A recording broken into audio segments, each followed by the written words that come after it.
Chapitre 3, comment bien recadrer. Bonjour Élise. Bonjour César. Alors pour comprendre un petit peu de quoi on va parler dans ce dernier chapitre, quelle distinction tu fais toi tout d'abord entre le traitement de l'erreur et le recadrage ? Alors, le traitement de l'erreur, ça va être quand une personne fait une erreur, c'est pas volontaire, en tout cas c'est la première fois que ça se produit et donc je sens qu'il y a une vraie alerte à mettre auprès de la personne, mais c'est pas un recadrage où je vais lui faire un feedback un peu plus musclé sur le fait que je trouve qu'elle a une certaine responsabilité dans le sujet. Il y a une dimension intentionnelle différente de...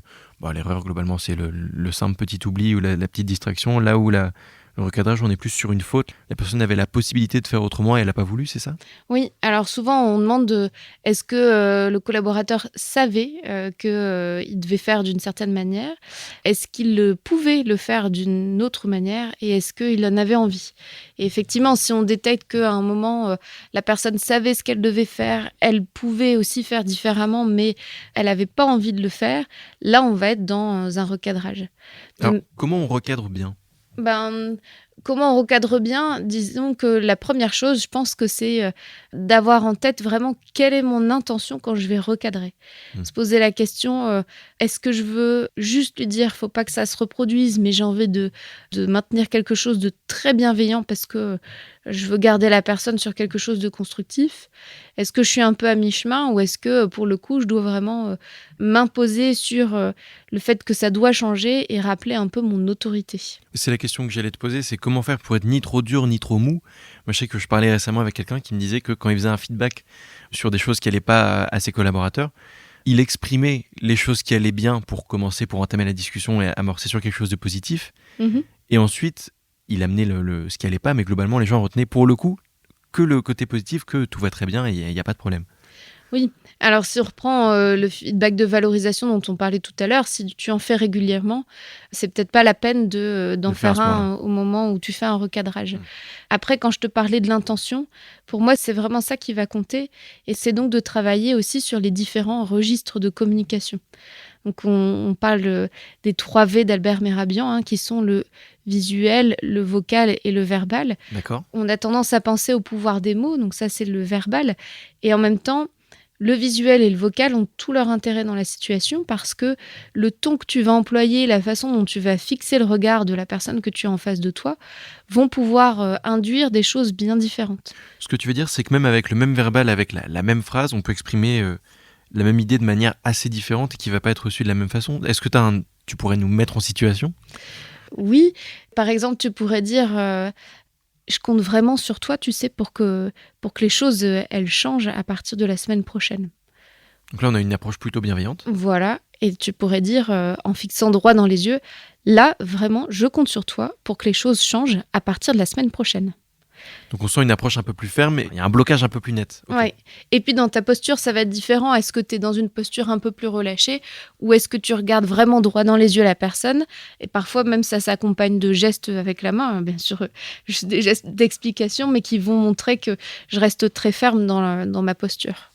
Quand on recadre quelqu'un, est-ce qu'il faut annoncer une sanction, jouer un peu sur le côté menace ? Le mot est peut-être fort, mais en tout cas, comment faire en sorte que la personne s'améliore, quoi ?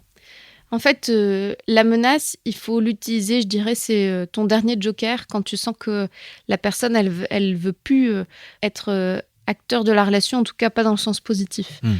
En fait, un recadrage, on disait en introduction, tout feedback peut être positif, le recadrage aussi. Si ça se transforme en une menace avec une sorte de flicage après le recadrage, il n'y a pas d'intérêt. Tu peux être sûr que ça nuit à la relation. Ouais. Potentiellement, parfois, tu as un enjeu à faire ça parce que le collaborateur en face de toi, il est peut-être un peu rebelle. Tu sens qu'il n'a pas envie de faire l'effort d'être dans quelque chose de constructif avec toi. Oui, c'est vrai. Donc forcément, tu te retrouves un peu obligé de faire ça. Mais sinon, l'idée d'un feedback de recadrage, c'est toujours d'orienter vers une solution, vers du positif à la sortie. Et donc, dans ces cas-là, je pense que parler de la sanction, il faut le faire de manière habile. C'est-à-dire que de pouvoir faire en sorte que le collaborateur soit conscient quand même que ce comportement s'expose à des sanctions, je pense que c'est quand même important. D'accord. Mais comme on le disait, il y a des façons de le dire. Si à un moment, je te dis, tu sais, ça m'embêterait vraiment que ça se reproduise parce que derrière, il y a des sanctions qui peuvent tomber de l'ordre de la mise à pied, de la lettre, de je ne sais quoi. Ouais. Si par contre, je dis tout de suite, tu sais, ce genre de comportement, ça vaut une sanction et donc la prochaine fois, tu l'auras, c'est un peu différent. Avoir le message qu'on a envie de faire passer, je pense que ça dépend vraiment des cas, mais il faut avoir conscience que ce genre de choses, ça peut avoir un effet intéressant comme un effet qu'on n'avait pas Tout envie de... dépend de la personne en Ouais. face, ouais, complètement. Élise, est-ce que tu aurais une méthode pour bien recadrer? Alors, les méthodes du recadrage, finalement, elles sont comme sur la construction, hein. Tu vas reprendre les éléments comme l'OSBD, par exemple, Ouais. avec une intention beaucoup plus ferme. C'est-à-dire que tu vas peut-être moins laisser de place à l'échange, tu vas quand même en avoir, mais tu vas être moins ouvert à des propositions de la personne en face de toi.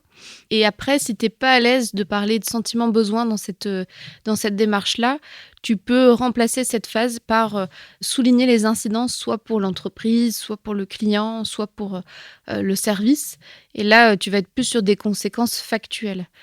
Par exemple, si tu travailles dans du service client et que tu sens que ton collaborateur il a mal parlé à un client, peut-être que c'est pas la peine de parler de ton sentiment, ton besoin, mais de pouvoir lui dire, tu sais qu'un client mécontent, Tu mets un avis Google. voilà, ça s'exprime rapidement sur les réseaux sociaux et ça nuit à notre réputation.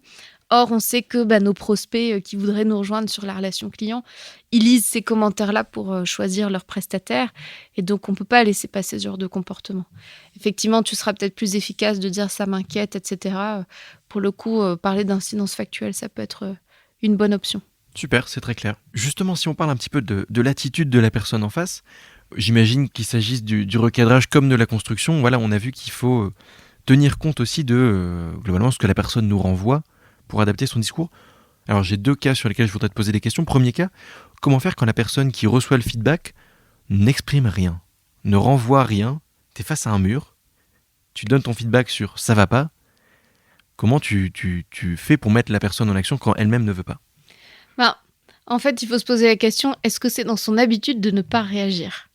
Si c'est quelqu'un qui parle peu, il faut potentiellement peut-être lui poser des questions comme dans d'autres situations où cette personne ne parle pas beaucoup. Ouais. Poser des questions, parfois des questions plutôt fermées pour l'obliger au moins à dire oui ou non pour te mettre sur la piste. Et donc essayer de creuser un petit peu. Après, tu vas aussi avoir des personnes qui ont l'habitude de ne pas réagir. Et c'est plutôt dans le cas où je te disais tout à l'heure, c'est des personnes qui sont pas forcément dans une optique de rester constructifs et donc du coup qui vont par leur non-réponse te montrer que elles n'ont pas envie. Refus, ouais. Ouais. Donc là, je dirais il y a une forme de lâcher prise, de se dire dans tous les cas, mon rôle de manager, c'était de faire ce feedback-là. Maintenant, j'aimerais que ce soit constructif, mais ça, c'est peut-être pas de mon côté que ça se joue. Bon, et qu'est-ce qu'on fait quand on est face à quelqu'un qui parle pas, alors que d'habitude, on a quelqu'un qui est plutôt loquace? Là, il faut se poser la question, comment la personne, elle vit ce que je viens de lui dire. Et très clairement, ça peut être parfois lourd à digérer. Besoin de quelques jours pour t'en C'est remettre. ça. Donc, moi, je pense qu'il faut peut-être différer l'échange dans ces cas-là. Exposer les choses et proposer à la personne, écoute, prends le temps de réfléchir à la situation, de te poser là-dessus, et puis on en reparle de manière constructive d'ici quelques jours. Je pense que ça vaut le coup de le faire parce que les réactions à chaud, elles sont pas forcément idéales dans ce genre de contexte, surtout si on tient à la relation. Si on parle de réaction à chaud, justement, comment on fait quand on est dans le cas contraire, quelqu'un qui s'emporte, qui est un peu susceptible et qui voilà, peut avoir une posture agressive dans la réception du feedback? Comment on fait pour gérer ça et ramener les choses sur le bon terrain? Je pense qu'il faut éviter de rentrer dans un duel. Si tu commences à essayer de lui montrer qu'il a tort, d'être dans l'opposition, tu risques d'attiser les flammes. Et je pense que c'est pas forcément la solution. Non. L'idée, c'est peut-être d'aller travailler un peu son écoute active, essayer de comprendre ce qui se passe pour la personne, pour pouvoir, quelque part, d'une certaine manière, l'écouter et l'apaiser dans les réactions qu'il peut avoir, parce que c'est peut-être légitime, il y a peut-être des émotions qui sont fortes et difficiles à maîtriser. Complètement. Donc, c'est la première chose. Et après, pareil, ça peut être aussi de différer l'échange en disant, j'entends que pour toi, ça suscite beaucoup d'émotions. Moi, j'aimerais qu'on ait une discussion qui soit peut-être plus posée parce que c'est important pour moi qu'on reste dans quelque chose de constructif. Ce que je te propose, c'est qu'on en un nouveau discute, point 48 heures après, histoire de pouvoir avancer et en même temps laisser à la personne le temps d'encaisser le choc. Et tu vois, j'appelle ça un OSBD d'urgence, parce que finalement, je viens de te faire un mini OSBD. En disant, je constate que ça monte dans les tours. Je suis mal à l'aise parce que j'aimerais quand même que ce soit plus constructif entre nous. J'ai besoin de pouvoir être dans le dialogue avec toi, donc je te propose. Donc tu vois, c'est une petite OSBD d'urgence. Puis ça nous permet aussi de voir comment formuler l'OSBD de façon assez simple. Exactement. Merci Élise pour ces clés qui nous aident à aborder les situations les plus compliquées. Je te propose maintenant qu'on passe au dernier chapitre, comment bien vivre un feedback.